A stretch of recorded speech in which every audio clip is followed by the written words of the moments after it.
IVM.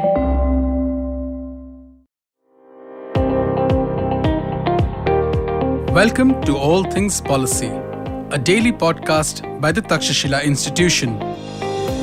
We are a bunch of policy nerds based in Bengaluru, and we like bringing fresh perspectives to Indian affairs and Indian perspectives to global affairs.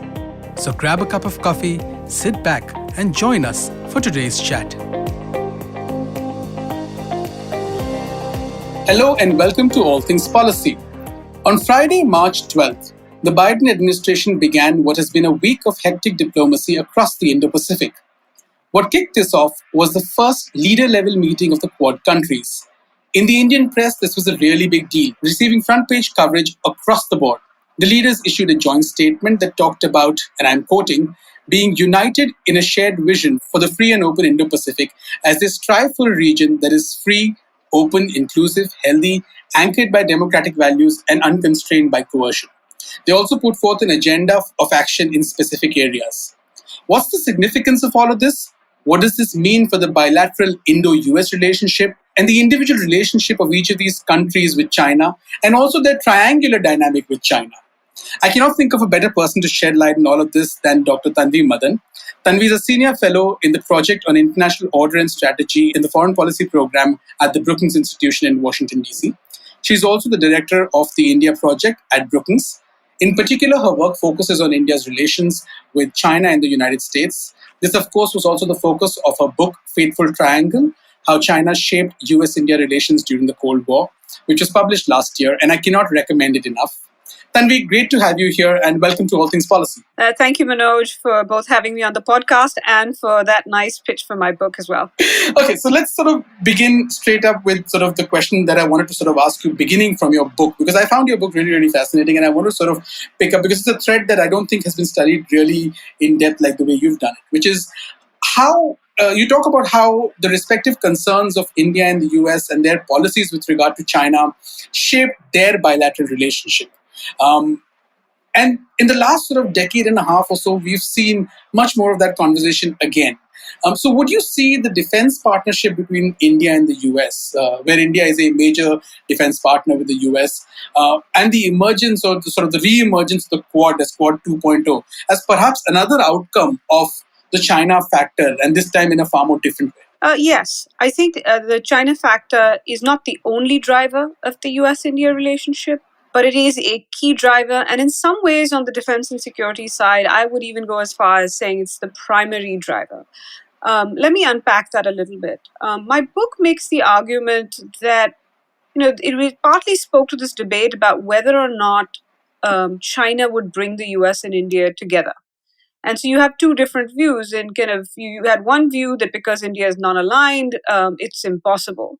But then you also had views, particularly kind of said by former US Ambassador to India, Bob Blackwell, that if China appeared as a threat, the two countries would naturally come together. And so he went from, some people said it's impossible for the two countries to come together.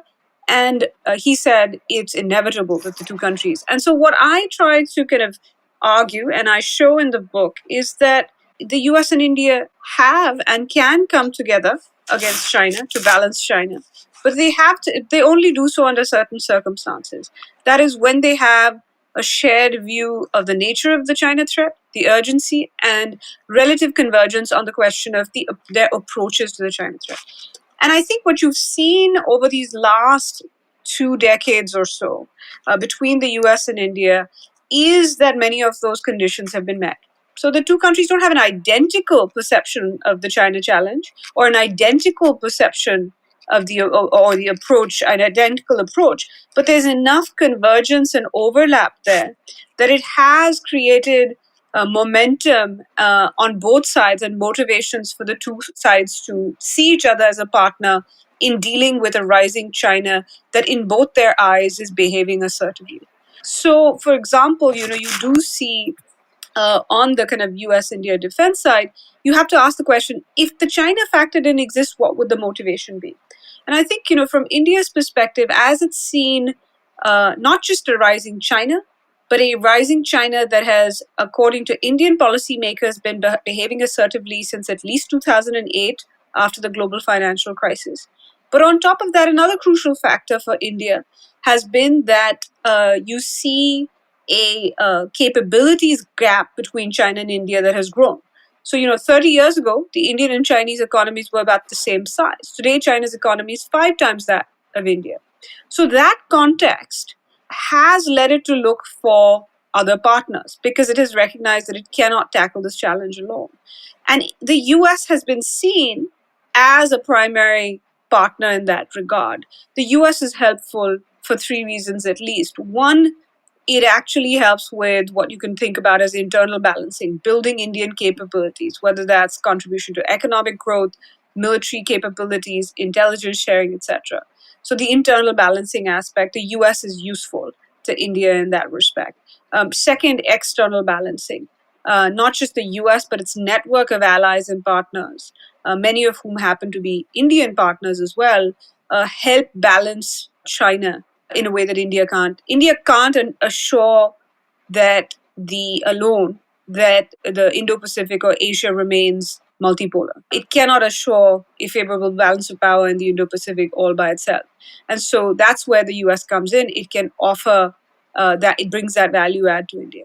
And then finally, the US has been useful to India in terms of, and where China's played a role is, India has seen its relationship with the US as giving it leverage with China.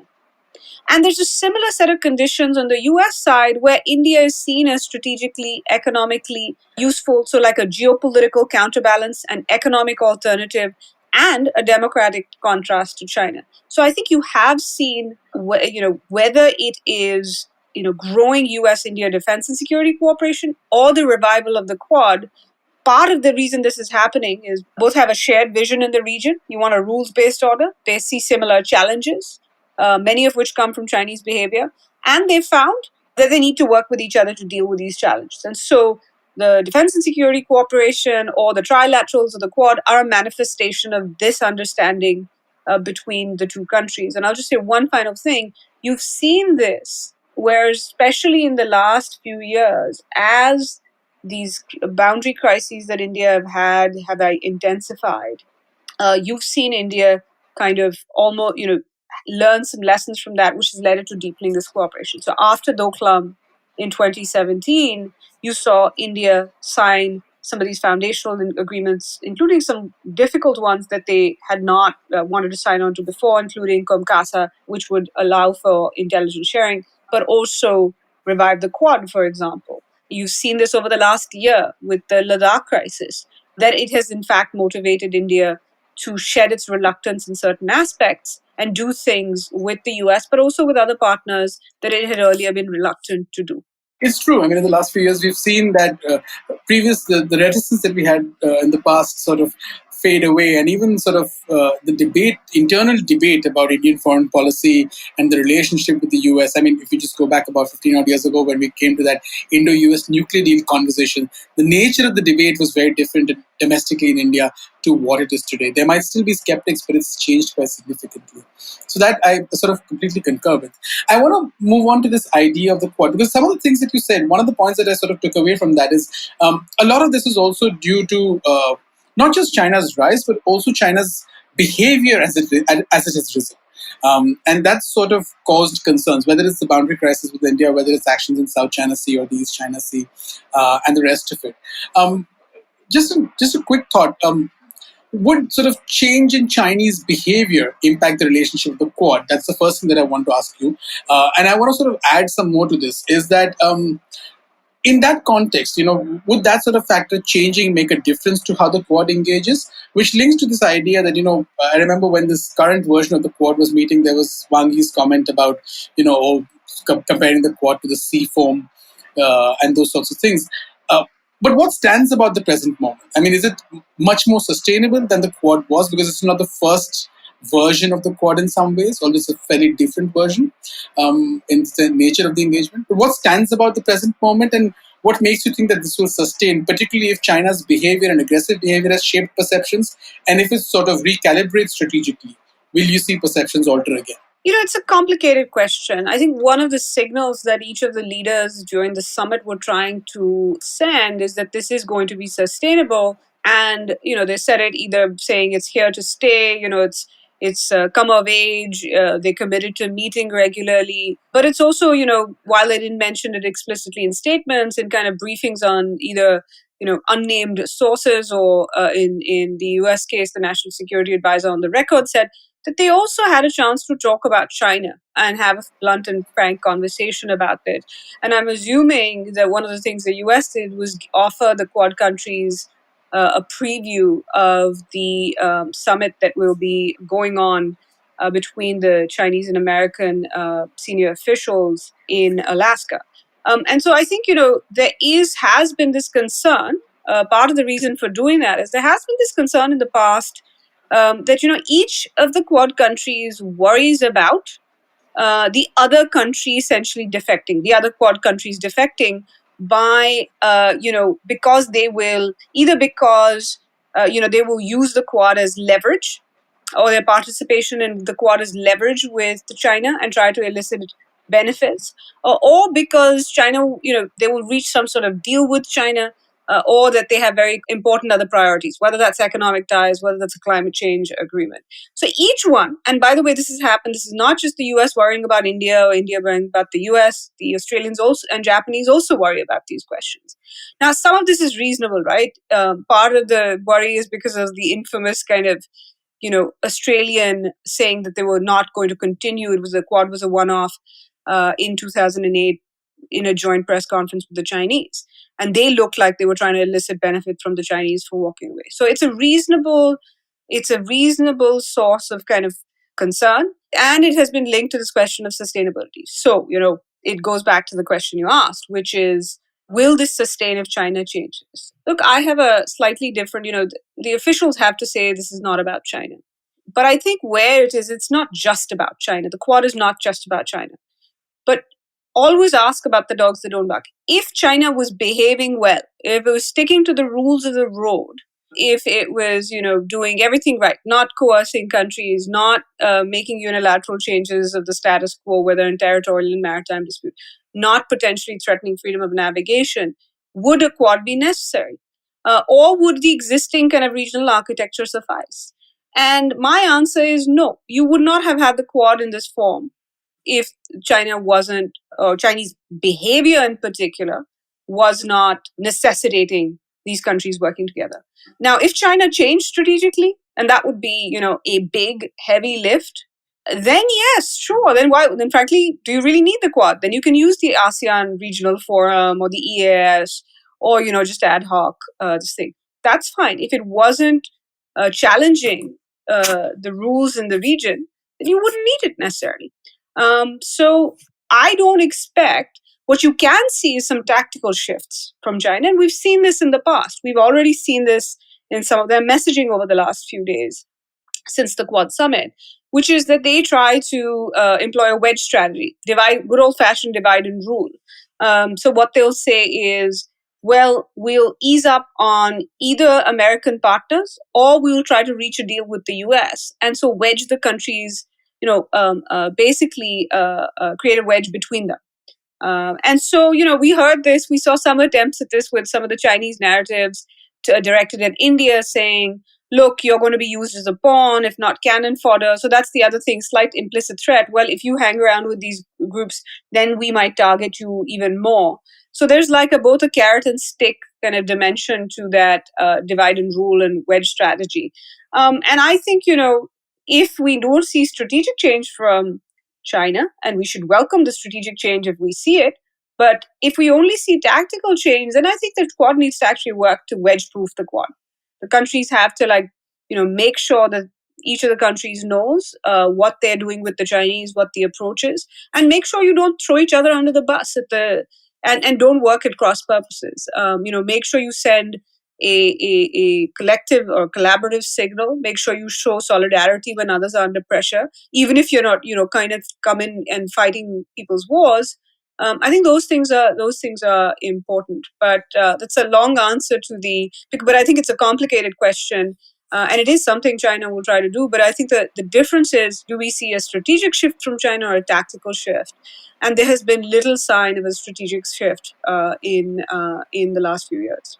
Yeah, and particularly after the the year that we've had in the last year, there seems to be renewed a renewed sense of confidence in Beijing about its system, its path, its approach, and also sort of very little pushback in on Chinese foreign policy. And sort of again, it's obviously the nature of the Chinese system is such that it's always very unclear in terms of what sort of inputs are coming in and what sort of inputs are being taken in foreign policy formation. But it seems to increasingly look like it's becoming a narrower set of people uh, who play a role in this process. And there's very little pushback, at least in any of the discourse that I've heard. And if Xi Jinping is here to stay well past 2022, then it looks unlikely that you'll see a strategic shift. So, yeah, I mean, fascinating. Let's look at the joint statement now itself. We've spoken about China quite a bit, and I'm going to be coming back to China much later. That's selfish interest, but let's look at the joint statement, right? There are two specific aspects of the joint statement which I want to sort of unpack with you. Although there's much more in that, and we'll sort of link it in the show notes so people can go and read it if they want. But there's constant reference to shared values in the joint statement. Um, you know, uh, at points it talks about how the Quad's engagement will be anchored by democratic values. At points it talks about how the grouping seeks to strengthen democratic resilience based on universal values.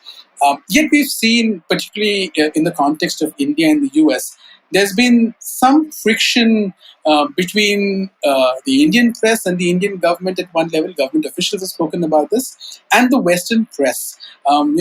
Reports about India being identified as partly free, or it's sort of the democratic downgrading and those sorts of things have received pushback from the Indian government.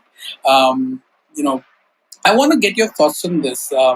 Firstly, how has the sort of discourse, or has the discourse even on India's sort of democratic nature, significantly changed in the US and the West broadly? I know you're in the US, but in that sense. And secondly, eh, if that is the case, and is there firstly just in the media, or is there a government concern also?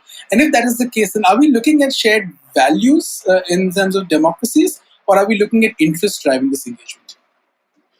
There's a lot there, and I'm going to try to kind of break it down into first the question of how countries see kind of the democracy aspect with India, and second, kind of those interest matters of values. And I think those are connected, but I'll just kind of address them separately. I think one, it wasn't just the Quad joint statement. In the second sentence of Prime Minister Modi's initial remarks, he says, "We are united by our democratic values."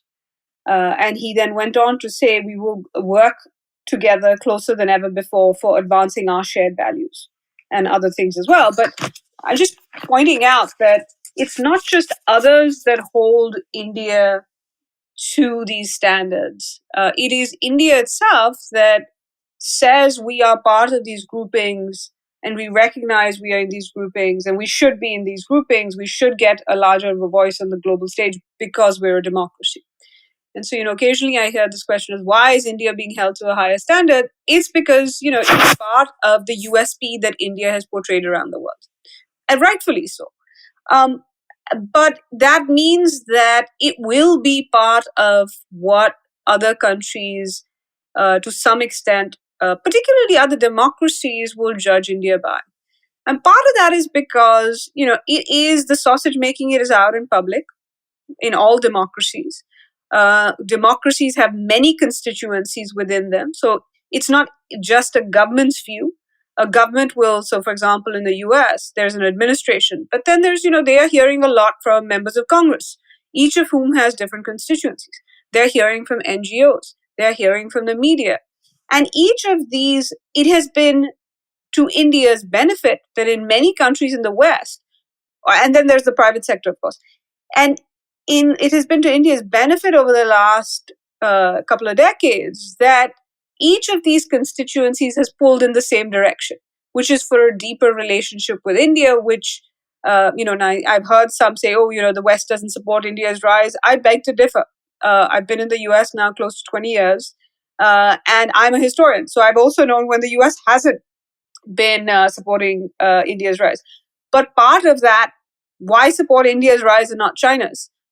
because India is a democracy. And as External Affairs Minister Jaishankar said, countries behave abroad like they behave at home. And so the idea is India, will behave and stick to the rules in the region and globally as well. So it isn't seen as a threat. So it all goes to say that, look, there are constituencies in these countries that have been bought into the idea and have frankly been sold the idea of India as a strong, prosperous, democratic opportunity. And so it should not be surprising then that, when there's a view that, okay, you can argue about each of the complaints and say, look, this is not true. Or, for example, we were trying to reform things and give a different point of view. But I think it's somewhat natural to some extent that you are going to see in an open society complaints about, when people don't like things. After all, this is the difference between open societies. And I think, when you kind of overreact and say, well, governments should then tell their people not to say these things, then how is that different from the folks who don't share these values? So I think, you're going to see this kind of being debated. Nobody should be surprised. Nobody listens to me on these things, but I frankly think there shouldn't be such an overreaction every time somebody says, and the government has said, a new India is a more confident India. Well, just let people say what they need to say. But then, if you're arguing that you're a democracy, don't expect that people will not comment on it. Then you can debate the rights and wrongs, or you can decide to, debate, for example, other countries. And I think, by the way, I have said this in the past. I think it's perfectly reasonable for Indians to be debating the state of American democracy. And I'll just, I'm belaboring this point, but the reason you will find that I think India should is the very reason that you don't just see kind of NGOs who focus on democracy and human rights focusing on these issues. It comes back to the strategic question and the question of interest. And that's the second part of your question, which is, do interest matter more values? In the US, even people who have been arguing for a close India relationship on strategic grounds and on economic grounds have had some concerns. Reason being, they have wondered about whether internal developments in India will cause it to be will it adversely affect its capabilities, its economic growth, its stability. So when you're an investor and you're thinking of these things, and so you've had kind of those questions. So they will have questions about anything in their minds that can affect India's importance or usefulness as a partner. And for that same reason, I think it was fairly reasonable, as many Indians debated when January 6th, the insurrection happened in the US. What does this mean for the US? What does the polarization mean about America's ability to commit, for example, to the Indo-Pacific, to act in a unified manner, to move against this democratic decline talk? I think it's perfectly reasonable. We had a lot of Indian politicians debating it on Twitter, on TV, and I think that's just the nature of democratic societies. Yeah, fair enough. I mean, I agree. And I think it's not just the January 6th incident, but it was also like the entire 4 years of Trump. And not just Trump. I mean, even, I remember I was fairly young into the media here when Obama got elected. That was also India discussing, debating, and I know endlessly, because just a year after that, we had elections in India also. And you had this endless business about finding India's Obama for some weird reason. So we do obviously debate American politics. And not just America's, right? I mean, I'm just thinking in the last few weeks how many countries' internal affairs the Foreign Office has commented on.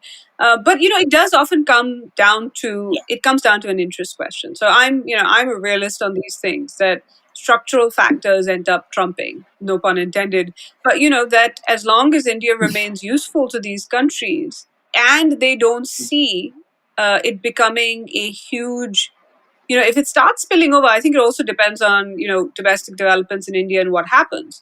But so far, you've seen a lot of these governments say that, look, India is strategically, economically useful, and that, it has, it's not, I don't think they buy into the Freedom House idea that it's I think it was called an elected autocracy. Is that what it is?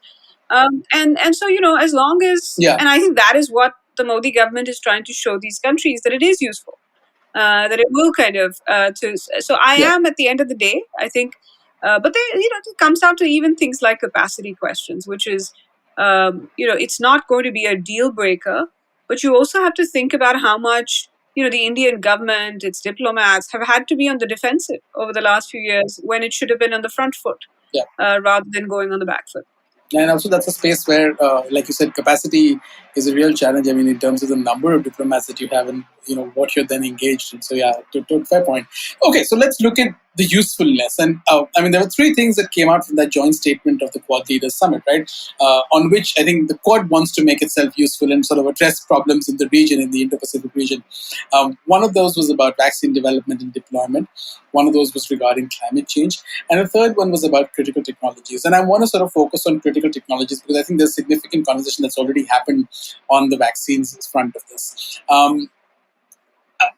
Again, they formulated this critical and emerging technology working group.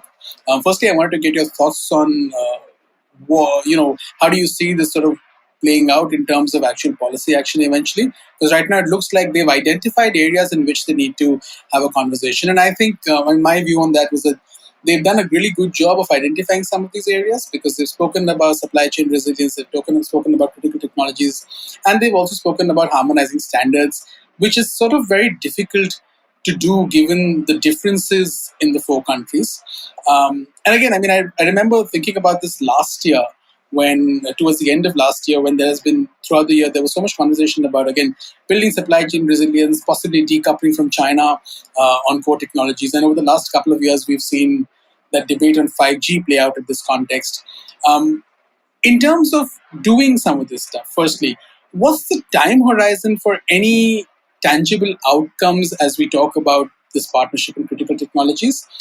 What are the challenges? Because there are clearly different policy approaches also. Say in 5G, the US's approach was setting up that clean initiative, which essentially talked about excluding China and building this network of trust with other countries. Whereas India has, on 5G, not necessarily taken a position on, say, banning Huawei, limiting access of Huawei or other Chinese vendors. In fact, when we announced the possibility of trials in January last year, we didn't block anybody. There were certain expert groups that were created for use cases, and Chinese entities were part of those groups, although that doesn't assure participation. But the fact that they were there, and even so far, through the last year, despite India banning apps from China, we've not taken a decision on 5G. So there are clearly differences, which I presume are some of the challenges. But I wanted to get your sense of the challenges and the opportunities and the differences, and how do these countries go about harmonizing this? One thing, it was quite interesting in the joint statement, I think it was, one of the things mentioned up front is that these are countries who have diverse perspectives. And part of that is, I think, conveying that, look, these countries are okay with having differences with each other. You don't have to have conformity. And that there are differences, some of which can be managed, some of which you can actually sit down together and figure out how to deal with. So I think as long as there's a common set of, you have not common, I would say shared interests, because not everything's going to be common. But if you have enough convergence there, then this is what these working groups can do, right? You can sit and hash out. And mind you, one of the good things about these working groups that they mentioned is they will not just have government officials. They will have experts. They will have people from outside, whether that's the private sector, so from the tech background, it might even have lawyers, might even have kind of civil liberties folks from different countries. Is to figure, you can have a conversation about, okay, look, what are our differences?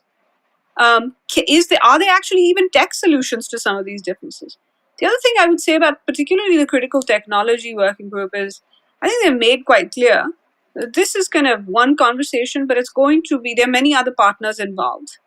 Whether that's the UK or the Europeans, whether that's the Taiwanese, whether that's others. because South Koreans as well, because the group of like-minded countries is actually quite large.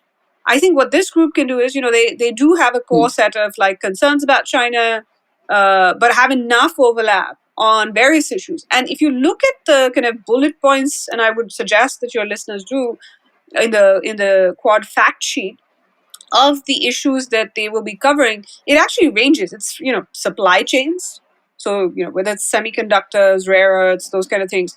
It also has telecom.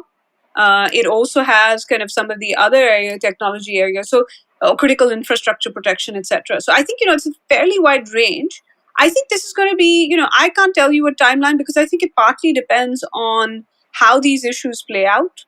On things like Huawei, I actually think there's less difference there than in the sense that, look, if in India thinks a Chinese matchmaking app is not safe enough to have on people's phones, I seriously doubt after all the debate and stuff that somehow it will be putting Huawei in 5G infrastructure is going to be considered a good thing or allowable for that matter. Not to mention after the government has acknowledged that at the very least, Chinese state-linked hackers have been targeting Indian systems. Now they deny that they got through, but regardless, it was an official acknowledgement that these groups are attacking India's and powers as critical an infrastructure as you get. So, I would wait on that and see the kind of review. I don't think we've seen a report from the Deputy NSA's committee, but the signs are that India might. This is where different approaches. Your end goal might come out in the same place, which is keeping Huawei out. But I actually think it's a good thing that unlike, and I think even the Trump administration started to change its approach over time, where initially it was like, we don't want Huawei and we are insisting that all of you make sure and ban them. I think even they saw that was not going very far. And so you saw an adjustment, but you particularly saw an adjustment with this administration, where, for instance, Jake Sullivan, the national security advisor, was asked, India is considering these new rules that would, in effect, keep Huawei out, if not even if it won't ban Huawei. And he said that is a sovereign decision for India to make, but we share many of the concerns that India has, and we have, seen them as a security challenge. So, not actually saying, okay, we want India to do the exact same thing we do, but if there are different paths to the same objective, I think that's fair enough. And a Quad that's going to be successful will have to be able to accommodate these differences. There will be other differences, though, that I actually think could get in the way of some of this tech collaboration, or at least getting in the way of India taking advantage of this opportunity that these techno-democratic, techno-democracy alliances or partnerships or coalitions can offer India because of India's capabilities, its market power, etc. And I would suggest, I won't belabor this, but I would recommend Pramit Pal Chaudhary's piece in the Hindustan Times on this question of these techno alliances and what India would need to do, including kind of not be dogmatic about economic policy, or for that matter, being as scared of Western countries as it is of China, and needing to think through kind of threat prioritization. All right, fascinating. What we'll do is that we'll try and link that piece also in the show notes so people can read that. Finally, I want to get to sort of two final sort of questions and sort of quick comment on you. Firstly, going forward, how would you like to see, I mean, what would work, right, in your assessment with the Quad? Do we want to see some sort of institutionalization where there is a formal structure to this and there is probably an office somewhere and you've got a hierarchy which is managing things for all these countries? Or would you like to see this remain a somewhat loosely structured issue-based coalition where you can sort of plug in, plug out different entities, different partners? Like you just said, right? There are different players here. There's Taiwan, there's South Korea, and there are many others. What would work better at this point in time? So I think, I would prefer to. I don't want to see a Quad secretariat. Let's put it that way. I'm anti-secretariat for now. Because I think when you load off a whole bunch of structure then that becomes, the focus. I would rather that the countries focus on substantive consultation, coordination, and cooperation. And sometimes these will go on simultaneously. Sometimes in one area, you might see one approach versus the other. I think, these working groups are an interesting kind of in between point, right? They're not just an ad hoc, uh, you know, that there's no structure and no institutionalization, but it's not a secretariat.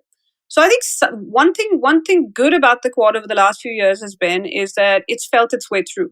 It's been step by step. It's evolved with buy-in from all sides. I would like to see that continue, and see, they'll try these working groups. If they don't work, they might have to adjust them. They might need a Sherpa role in it. So I would like to see these kind of, or at least a point person in each government. I would like to see them keep that flexibility. I also like the fact that in the joint statement, they didn't just say, okay, the foreign ministers will meet once a year annually. They said they will converse frequently. So this idea that you can pick up the phone and call, it doesn't have to be all of you getting on the phone together, but maybe like a round robin. You call each of them, you call two of them, but it's not just that you pick up the phone and there's like a formal thing. You have to have a kind of appointment, and you do have to have an appointment, but that it has to be kind of these. So I think I would like to see it maintain some flexibility, but also have some institutionalization. So institutionalization doesn't have to be a secretariat, which is often how it's portrayed. I think you can. It's a mix of flexible institutionalization that leaves its ability to be responsive, to adapt to different needs. I would also, though, as much as it's good to have various, I do think the Quad needs to be careful about not losing focus about what it is, which is a regional body, or not a regional body, but a body that came from the region to be responsive to problems and challenges in the region that, of course, spill over into the global stage, and of course, spill over into kind of other areas. I would also like, I think one thing you can see across the board, it's a word you used as well, which is I think you can see a common thread in the various issue areas that have been mentioned when there's talk about what the Quad's agenda is, which is the word resilience. That is going to be building, either building in their own countries, supporting each other, and then supporting third countries in the region. Health resilience, climate resilience, technological resilience, economic resilience of infrastructure, for instance, as well. But then also very kind of at the base level, also kind of security resilience, not to mention democratic, but that means also building maritime, because the resilience of the rules in the region, which that's where territorial integrity, freedom of navigation, and all those issues come in. So that is the core of what the Quad is. And then this is something that's going to have to continue to have political buy-in at the highest levels, because while from 2004 it arose organically, this can only work because there's so many other kind of dialogues and coalitions. I don't think a Quad should exist for its own sake. I think it has a raison d'etre, and it should make sure that it focuses on that, and not let questions about institutionalization and how much and what, to let it lose sight of what it's there for in the first place. And then finally, I think the Quad has to convey to the region, and to other like-minded partners, that it is not an exclusive club, that it is not it's not about containing China. It is about shaping its behavior. It's not about kind of, it is about bringing them in as well. It is about trying to ensure the rules of the road are followed, which also means the Quad countries have to follow the rules. And so I think, there has to be a certain amount of explaining to the region. One way of it is, of course, to come up with something like a vaccine initiative, which shows that the Quad can be responsive, offer solutions to regional challenges. But I think it also has to be explaining to them that this is not the caricature that China makes it out to be, whether that's an Asian NATO or it's a destabilizing body. Yeah, I mean, fascinating, right? I mean, at least there's lots that you've said in there, and I'm just going to sort of summarize the in the context of the question that I asked, which is that so you're basically saying that we want to see purpose and substance over form, and form where it serves purpose and substance, as opposed to form for the sake of form. That's where it'll be the most impactful. If I've got that right? Yes, and maybe I should get you to write all my tweets because you put it far more succinctly and in a far more structured manner than I did. Okay, my final question. We began with China. We'll come back to China. As we're recording right now, Yang Jiechi and Wang Yi are in Alaska. You're going to have that conversation with Jake Sullivan and Tony Blinken. And by the time the episode goes on air, that conversation would be well and past, well done. But in terms of the relationship, US-China relationship, what's the impact of this meeting that took place a week ago among the Quad leaders on the US-China relationship? And also, what do you anticipate the impact of this leader-level meeting will have on the India-China relationship? I mean, it's not been the greatest. We're still talking disengagement. And while we're talking disengagement and carrying out disengagement, we've had this meeting. So what are the sort of impacts on both of those relationships? I think it's not an accident that the Quad ministerial and the summit, because there was a ministerial too, happened before this Wang Yang meeting happened with Blinken and Sullivan. The Biden administration has made clear that it is going to prioritize the Indo-Pacific. Within that, it's going to prioritize allies and partners. It has talked about going into meetings and going into negotiations with the Chinese from a position of strength. And it has talked about building that position of strength by both, kind of building up its domestic capabilities and shoring up its alliances and partnerships. And so if you look at the chronology, that ahead of this meeting in Alaska, you have seen meetings with the Quad, a phone call also that Jake Sullivan, the national security advisor, had with what is called the E3, which is Britain, France, Germany, which Boris Johnson likes to call the transatlantic Quad. Hasn't caught yet, but he's trying. But they also talked to, Blinken and Secretary of Defense Austin were in Japan and Korea for 2+2 meetings. Secretary Austin's on his way to India. This is not an accident. There was also a conversation with NATO Secretary General, and to give them a preview of this summit. So part of this is going in the Quad and all these other things is going into this meeting with the Chinese to show that the US is not in decline and is not alone. Biden also got a COVID relief bill passed, which he, by the way, highlighted during the Quad meeting to say America is not a declining power. We're going to have 6% growth next year is what he said. And so, it is about going in to any negotiation with a stronger hand.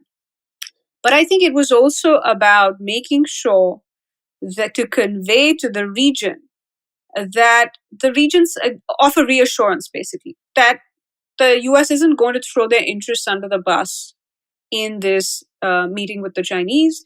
And so you've seen that in two ways. One, this chronology, that you speak to allies and partners first, at least the key ones, and very explicitly give them a preview of what you're going to say and the messages you're going to say. Second, you've seen this from various sources. In government, you saw Jake Sullivan say this openly, that they will not just talk about things that upset the US in terms of US-China concerns, but what also concerns the US is Chinese action against Australia, against Japan, against India. Even though India is not an ally, that was included in the list. Or for that matter, against Canadians being held hostage. And so that they will bring up these issues. So, what will the impact on this meeting be? I think to some extent it depends on what happens in the meeting.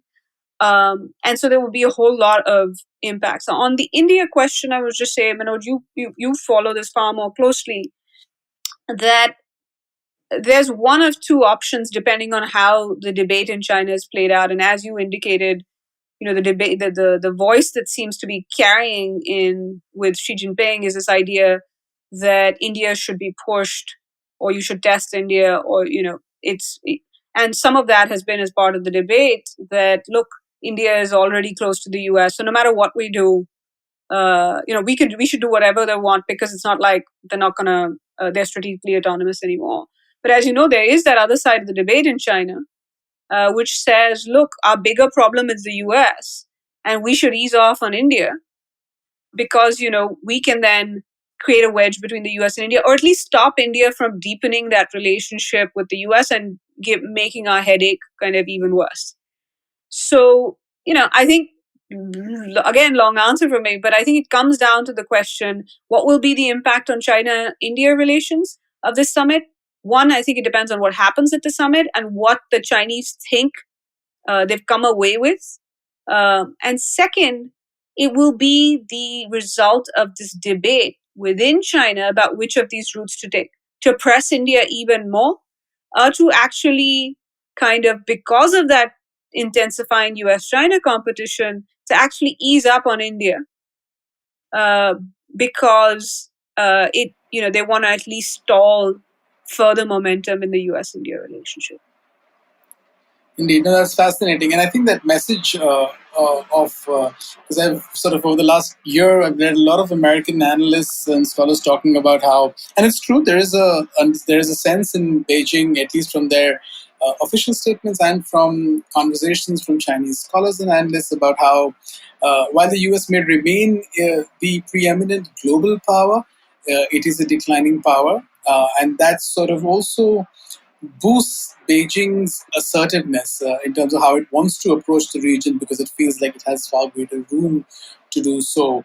And a lot of analysts from the US have also written about how sending that message to Beijing that, look, that's not necessarily the case, is critical to also shape their behavior. And if the objective of all of this is to, particularly the Quad, is to shape Chinese behavior as opposed to necessarily contain China, then sending that message is really, really significant from an American point of view.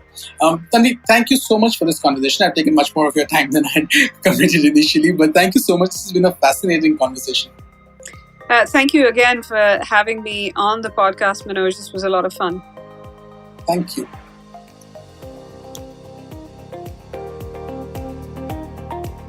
If you liked our show, don't forget to check out other interesting podcasts on the IVM network. You can tune into them on the IVM Podcast app, ivmpodcast.com, or wherever you listen to your podcasts. You can also follow IVM on social media. The handle is @IVM Podcasts on Twitter, Facebook, and Instagram.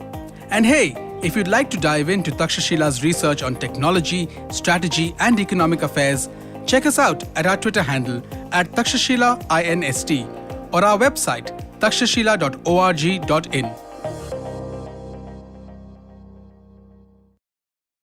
I hope you enjoyed that show. If you aren't following us on social media, please do. We're IVM Podcasts on Twitter, Facebook, and Instagram. We'd like to thank the sponsors on the network this week, Siet Tires and The Whole Truth Foods. We really appreciate your support. So, on Cyrus Says, Sagarika Ghosh, journalist, columnist, author, discusses books she has written, her experiences from reporting about the Babri Masjid demolition back in the day, and the upcoming state election. Cyrus also had a great episode with Devdutt Patnaik last week. Do check that out. Chuck narrates an interesting story about a company that shared its virtual expertise with other companies and empowered the virtual world. No, we're not going to tell you what the brand is, but go check out The Origin of Things. And Chuck also came back on Simplified this week from episode 200 onwards. He's back. Go check that out if you haven't had a chance to do so far. The Habit Coach Ashton was joined by Sapna Gopalkrishnan, his co-trekker on Mount Kilimanjaro. They recollect the trek's memories, and Sapna talks about the challenges she faced. On All Things Policy, Rachit Sheth talks to Sarthak Pradhan about Delhi's water crisis. This is due to the pollution of his major water source, the river Yamuna, and he discusses the case against the state of Haryana.